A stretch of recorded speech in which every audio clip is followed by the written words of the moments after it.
जैसे कृष्ण भगवान बता रहे थे कि हर जगह में मैं हूँ, कण कण में मैं हूँ। तो दीदी अगर देखें तो संसार में अगर जैसे हम लोग जो पुराने कपड़े होते हैं वो गरीब को देते हैं तो उनको नया लगता है, और देखें तो मल होता है ना, जो जैसे हम लोग जो मल को गंदगी बोलते हैं, वो किसी के लिए खाना भी बनता है, कीड़ा के लिए। तो अगर देखें तो दीदी, तो ये संसार में कोई चीज़ भी बुरा ना होगा, बुरा नहीं होगा शायद। तो हम लोग तो वैसे यानी कि पात्र हैं जो बुरा बोलते हैं। तो बुरा बुरा हम लोग क्यों बोलते हैं, ये मेरा प्रश्न है दीदी। जैसे क्योंकि हर चीज़ जो होते हैं, जो चीज़ हम लोग को बुरा होता है, जैसे बाघ को बुरा बोलते हैं, बाघ हरिण को खाता है, हरिण घास को खाता है, तो हिंसा तो हर जगह होता है। पर भगवान ने वही प्रकृति वो जो किया है, तो हम लोग कौन होते हैं जो हम लोग बुरा या अच्छा बुरा बोलते हैं? तो जिनको ये समझ में आ जाता है वो बुरा नहीं मानते हैं किसी को भी। तो हिंसा जिसको सब जगह ये दिखता है कि सब एक ब्रह्म की व्यवस्था है, तो फिर कुछ भी उसको वह बुरा नहीं लगता है। और बुरा नहीं लगता है, अच्छा भी नहीं लगता है, क्योंकि बुरे के कारण ही अच्छे का अस्तित्व है, अच्छा और बुरा। तो जो योगी होता है वो अच्छा और बुरा दोनों से ही ऊपर होता है, ब्रह्म भाव उसी को कहते हैं। वो सब जगह ब्रह्म को ही देखता है। और ऐसा कभी भी नहीं होगा कि जब तक अच्छा होगा तब तक बुरा भी रहेगा, जब तक बुरा है तो उसके साथ अच्छा भी रहता है।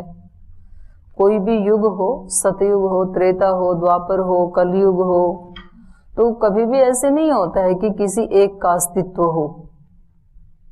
सतयुग में राम जी हैं तो उनके साथ रावण भी हैं, और रावण तो काफी दूर है, उनके घर में ही मंथरा है, जिसने मतलब इतना खुशियों से भरा हुआ परिवार, सब कुछ इतना आनंदित, लेकिन एक व्यक्ति वहां भी ऐसा रहता है जिसको ये अच्छाई नहीं सुहाती है, और उसने पूरा तहस नहस कर दिया।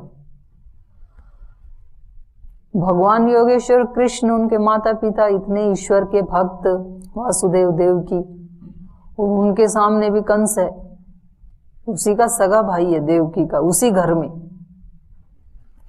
तो उसका मतलब पैदा ही जेल में हुआ।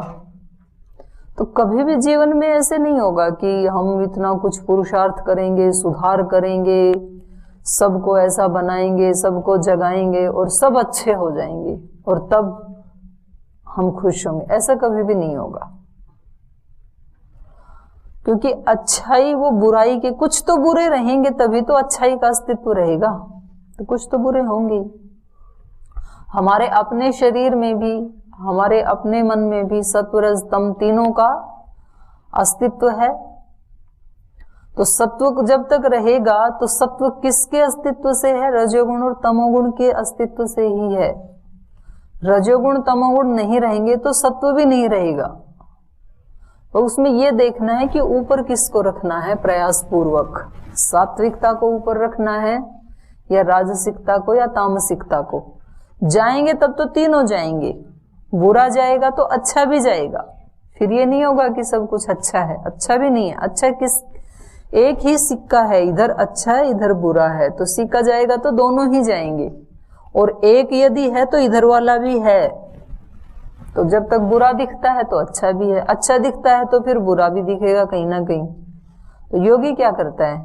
गुणातीत हो जाता है, फिर अच्छा और बुरा दोनों से ऊपर उठ जाता है। दोनों से ऊपर उठता है मतलब ब्रह्म के सिवाय कुछ है ही नहीं, ईश्वर के सिवाय कुछ है ही नहीं।